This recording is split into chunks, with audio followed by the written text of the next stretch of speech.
جب لوگ ان سے کہتے تھے کہ اس عمر میں تو تمہارے ماں باپ کو نواسے اور نواسیوں کو اپنی گود میں کھلانا چاہیے تھا، جبکہ وہ اپنی ہی ننھی اولاد اٹھا کر گھوم رہے ہیں۔ یہ ایسے الفاظ تھے جو انہیں ذہنی مریض بناتے چلے جا رہے تھے۔ شاید وہاں کے لوگوں کی سوچ ہی ایسی تھی۔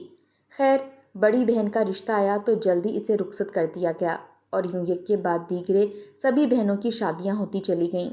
سبھی اپنے اپنے گھروں میں خوش تھیں۔ بہنوں کی نظر میں جو بھی تھا، مگر فرحان اپنے ماں باپ کے لیے بڑا ہی لاڈلا تھا۔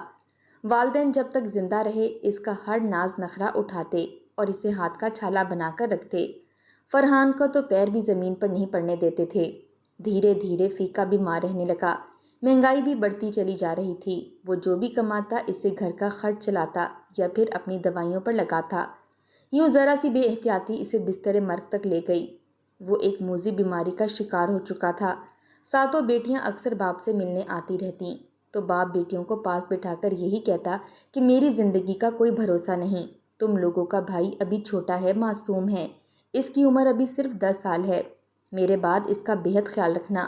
تو بیٹیاں رونے لگتی، کہتی کہ ابو آپ کو کچھ نہیں ہوگا، خدا آپ کو ہماری بھی عمر لگا دے۔ مگر شاید فیکے کی مدت پوری ہو چکی تھی۔ ایک رات ایسا سویا کہ دوبارہ اٹھ نہ سکا۔ فرحان کو جب اپنے والد کی موت کی خبر ملی تو وہ بہت رویا۔ کئی دنوں تک کومے کی کیفیت میں رہا، کیونکہ وہ بھولا بھالا اور ان کا لاڈلا بیٹا تھا۔ مگر وقت کے ساتھ ساتھ ہر زخم بھر ہی جاتا ہے۔ سبھی بہنیں واپس اپنے اپنے گھروں میں جا چکی تھیں، جبکہ فرحان اور اس کی ماں اس گھر میں اکیلے رہ چکے تھے۔ فرحان اسکول میں پڑھا کرتا تھا، مگر جب پیسوں کی کمی ہونے لگی تو اس نے پرائیویٹ اسکول سے گورنمنٹ اسکول میں داخلہ لے لیا اور وہاں پر اپنی پڑھائی کرنے لگا۔ فیکا اور رشیدہ آپس میں ایک دوسرے کو بہت چاہتے تھے۔ فیکے کی جدائی میں رشیدہ بھی بیمار رہنے لگی۔ ابھی تک اس کی سانسیں چل رہی تھی تو صرف فرحان کی وجہ سے۔ وہ فرحان کو ایک لمحے کے لیے بھی اپنی آنکھوں سے اوجھل نہ ہونے دیتی، کہتی کہ یہیں میرے پاس رہو، یہاں تک کہ اسکول بھی چھوڑنے اسے خود ہی جاتی۔ وہ چھٹی ہونے سے گھنٹہ پہلے ہی اسکول میں جا کر بیٹھ جایا کرتی تاکہ اسے اپنی ماں کو ڈھونڈنے میں کوئی پریشانی نہ ہو۔ خود بھوکھی رہ لیتی مگر فرحان کو بھوکا نہ رہنے دیتی تھیں۔ فیکے کے بعد رشیدہ بھی زیادہ دن تک زندہ نہ رہ سکی۔ وہ اندر ہی اندر گھلتی چلی جا رہی تھی۔ جب ایک روز بستر مرگ پر لیٹے ہوئے اس نے اپنی ساتوں بیٹیوں کو اپنے گھر بلایا۔ اس کی ساتوں بیٹیاں ہی گھر میں آ چکی تھیں۔ فرحان اس کے پاس ہی چارپائی پر بیٹھا فکر مند تھا۔ جب ماں نے لرزتے ہوئے ہاتھ کو اٹھایا اور فرحان کا ہاتھ تھاما، پھر اپنی بڑی بیٹی سے مخاطب ہو کر کہنے لگیں کہ اینی بیٹا، زندگی اور موت کا کوئی بھروسہ نہیں، جانے کب موت آ جائے اور میں تم لوگوں کو چھوڑ کر اس دنیا سے چلی جاؤں۔ بیٹا، تم لوگ تو اپنے گھر کی ہو، شوہر ہے، اولاد ہے، تم لوگ تو اپنے گھر کی ہو چکی ہو، جبکہ میرا بیٹا فرحان ابھی بہت چھوٹا ہے، پڑھ رہا ہے۔ اگر مجھے کچھ ہو گیا تو اس کی ذمہ داری تم پر ہے۔ تم اس کو اپنے گھر میں رکھنا اور اس کے آگے کی پرورش کرنا۔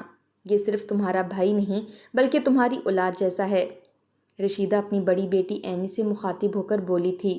اس وقت تو اینی کچھ نہ بولی اور ماں کی بات پر سر ہلا گئی۔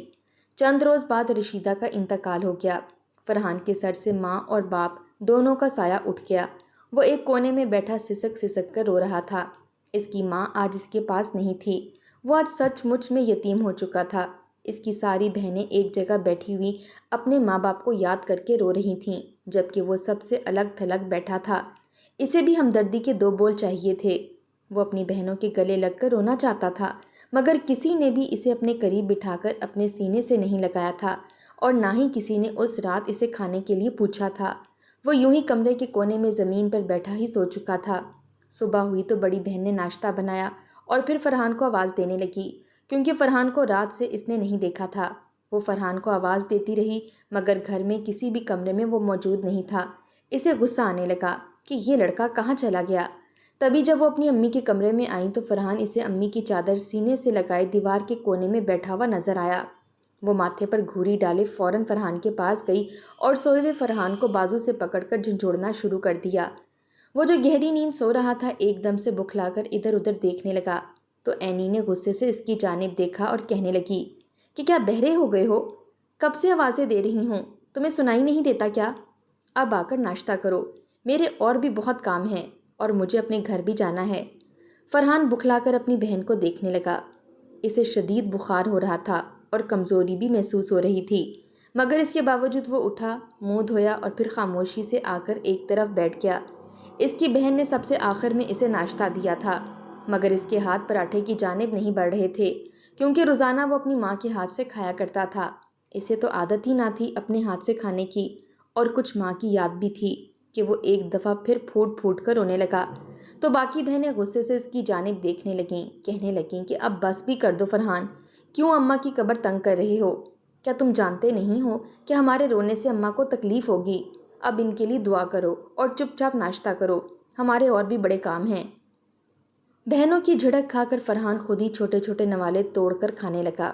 2-3 دن تک لوگ ان کے ہاں آتے رہے۔ جب سب اپنی اپنی زندگیوں میں مصروف ہو گئے تو فرحان کی بہنوں نے بھی اپنے گھر جانے کا فیصلہ کیا۔ سب سے پہلے چھوٹی بہنیں اپنے اپنے گھروں کو چلی گئیں، اب پیچھے بڑی بہن اور فرحان ہی بچا تھا۔ وہ بھی اپنے گھر جانے کی تیاری کر رہی تھی اور فرحان سوالیہ نظروں سے اپنی بہن کو دیکھ رہا تھا۔ وہ چلتا وہ اپنی بہن کے پاس آیا اور کہنے لگا کہ باجی میرا بھی سامان پیک کر دو، میں بھی تمہارے ساتھ جاؤں گا۔ تو اینی نے ایک اچاٹ سی نظر اس پر ڈالی، اسے اپنی ماں کی وصیت یاد تھی۔ کہنے لگی کہ اچھا اپنے کپڑے پیک کرو۔ اسے تو بالکل بھی پتہ نہیں تھا کہ اس کے کپڑے کہاں پڑے ہیں، کیا اس کی ماں اس کا سامان کہاں رکھتی ہے، مگر جیسے تیسے کر کے اس نے اپنا سامان ڈھونڈا اور پھر ایک بیگ میں سارا سامان رکھتے ہوئے اپنی بہن کے ساتھ اس کے سسرال چلایا۔ اس کے سسرال میں اس کی ساس، شوہر اور ایک نند تھی۔ انہوں نے جب فرحان کو دیکھا تو بڑبڑانے لگے، کہنے لگے کہ اسے کہاں لے آئی ہو، پہلے ہی خرچ پورے نہیں ہوتے، اب کیا میرا بیٹا اس کے خرچے اٹھاتا پھرے گا؟ تو اینی فوراً کہنے لگی کہ نہیں، میں تو اسے گھر کے کام کاج کے لیے لائی ہوں، ساتھ مفت میں کام کاج کر دیا کرے گا۔ میں تو کہتی ہوں نوکرانی کو گھر سے نکال دیں، اب یہی کافی ہے۔ فرحان نے جب اپنی بہن کے منہ سے یہ الفاظ سنے تو اس کی روح لرز گئی۔ اس کی بہن اسے نوکر بنا کر رکھنا چاہتی تھی۔ اس کی آنکھوں سے آنسو نکلے تھے، مگر یہ تو ابھی اس کے غموں کی شروعات تھی۔ اسی روز سے ہی بہن نے اسے کاموں میں لگا دیا۔ وہ سارے گھر میں پہلے جھاڑو دیتا اور پھر پوچھا لگاتا، اسے کاموں کی ذرا بھی خبر نہ تھی۔ اینی کی ساس بات بات پر اسے ٹوکتی اور گالیاں دیتی اور یہی کہتی کہ تم سے تو ایک کام بھی ٹھیک سے نہیں ہوتا، وہاں پر کچرا چھوڑ دیا ہے، یہاں پر یوں ہی گرد جمی ہے، کیا ہاتھوں میں جان نہیں ہے؟ وہ پہلا دن تھا اور پہلے روز فرحان کے ہاتھوں پر چھالے بن چکے تھے۔ رات کو جب سب کھانا کھا چکے تھے تو آخر میں اینی نے کھانا اپنے بھائی کے سامنے رکھا تھا۔ فرحان نے شکوہ کنہ نظروں سے اپنی بہن کو دیکھا تو اینی فوراً نظریں چرا گئی اور کہنے لگی کہ دیکھو فرحان، یہ میرا سسرال ہے، ہمارے ماں باپ کا گھر نہیں، یہاں پر مشکل سے ہی میرا گزارا ہو پا رہا تھا، اب جب میں تمہیں اپنے ساتھ لاؤں گی تو ایسا ہی ہوگا۔ اگر صبر نہیں کر سکتے تو بہتر ہے کہ دوسری بہنوں کے گھر چلے جاؤ، وہ لوگ تو اپنی زندگیوں میں خوشحال ہیں، تمہیں اپنے ساتھ رکھ لیں گی۔ 2-3 دن فرحان سب کے تانے اور کاموں کا بوجھ برداشت کرتا رہا، مگر جب اس کی بس ہو گئی تو اپنی دوسری بہن کے گھر چلا گیا، جو اپنے شوہر کے ساتھ اکیلی رہا کرتی تھی۔ اس نے بھی کوئی کم ظلم نہ کیا۔ آس پڑوس کی عورتیں جب ایک روز اس سے پوچھنے لگیں کہ یہ لڑکا کون ہے تو فرحان فوراً بول اٹھا کہ میں آپ ہی کا بھائی ہوں۔ اس عورت نے جب عمر کا اتنا فرق دیکھا تو حیرت سے منہ پر ہاتھ رکھے کہنے لگی، یہ لڑکا سچ کہہ رہا ہے، تمہارا سگا بھائی ہے یا سوتیلا؟ تو مجبوراً فرحان کی بہن کو بھی بتانا پڑا کہ یہ میرا سگا بھائی ہے۔ بس پھر کیا تھا، وہ خاتون تو اس پر طنز کے تیر چلانے لگیں اور مسکراتے ہوئے وہاں سے چلی گئیں۔ بہنوئی تو ویسے ہی فرحان کو ایک آنکھ نہ بھاتا تھا، جب اس نے یہ دیکھا تو مزید غصے سے نفرت آمیز الفاظ کہنے لگا، بولا کہ جہاں سے یہ آیا ہے اسے وہیں بھیج دو، پتہ نہیں لوگ کیا کیا سوچیں گے، میں مزید اس طرح کی تذلیل برداشت نہیں کروں گا۔ وہ اپنے چھوٹے موٹے کام فرحان سے کروانے لگا۔ ایک روز کہنے لگا کہ یہ کب تک گھر میں بیٹھ کر مفت کی روٹیاں توڑے گا، اسے میرے ساتھ دکان پر بھیجا کرو، کوئی کام وام سیکھ لے تو کل کو اس کے پاس کوئی ہنر ہوگا۔ فرحان کئی روز سے اسکول نہیں جا رہا تھا، بہن سے کہنے لگا کہ نہیں، مجھے کام نہیں کرنا، مجھے اسکول جانا ہے، میں اسکول جا کر پڑھوں گا۔ تو فرحان کا بہنوئی فوراً بول کر کہنے لگا، میرے پاس اتنے پیسے نہیں جو میں تجھے اسکول بھیجوں اور پھر تیرے آنے جانے کے کرائے کے پیسے دیتا پھروں، چپ چاپ میرے ساتھ کام پر لگ اور پیسے کما۔ یوں وہ اسے اپنی میکینک کی دکان پر لے جاتا اور پھر خوب کام کرواتا، مشکل کام اس سے کروایا کرتا۔ اسے تو ان سب کا ذرا بھی علم نہ تھا، کون سے پرزے کو کیا کہتے ہیں اور ان کا کیا کام ہوتا ہے۔ اس کا بہنوئی جان بوجھ کر اسے سخت کام لیتا تاکہ تنگ آ کر وہ خود ہی یہاں سے بھاگ جائے۔ رات ہوتی تو تھکن سے چور فرحان بستر پر لیٹتا، آنسو آنکھوں سے زاروں کی تار بہتے رہتے، رو رو کر جانے کب رات کی کسی پہر اس کی آنکھ لگ جاتی۔ دن کے وقت بھی دکان پر فرحان کا بہنوئی مرغ پلاؤ تو کبھی گوشت کا سالن منگوا کر ہوٹل سے کھایا کرتا،